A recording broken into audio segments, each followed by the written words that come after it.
پاکستاني رسنیو راپور ورکړی چې د افغانستان او پاکستان د سوداګرۍ ګډې خونې په یوه اعلامیه کې له پاکستانه غوښتي چې د افغان سوداګرو بروړونکو لاریو ته اجازه ورکړي. په دې اعلامیه کې راغلي چې دا کار باید لا زیات مالي زیان د مخنیوي لپاره وشي. دوی له پاکستاني لوري دا هم غوښتي چې له افغانستان سره باید ټولې سوداګریزې لارې پرانیستل شي.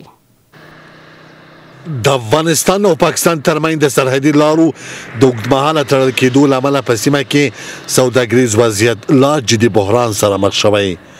د افغانستان او پاکستان د سوداګرۍ او صنعت ګډې خونې د پاکستان له حکومته غوښتي چې د سوداګریزو موادو د لیږد او ترانزیت لپاره تړلې لارې ژر تر ژره بیرته پرانیزي څو د دواړو هیوادونو ترمنځ روان سوداګریز بحران لا پسې ژور نشي.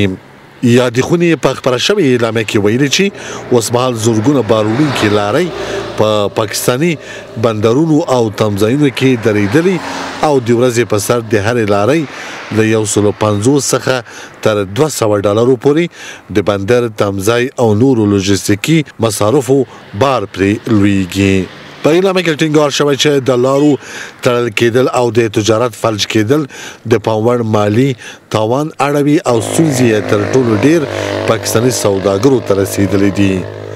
بلخوا افغانستان د سوداګرۍ او صنعت وزیر نورالدین عزیزي ویلي چې د افغان سوداګرو شاوخوا 12,000 کنټینره تجارتي توکي د کراچۍ او نورو بندرونو په ساحو کې ایثار پاتې دي او د هر ورځې په تېرېدو یې مالي زیانونه څو برابره کیږي.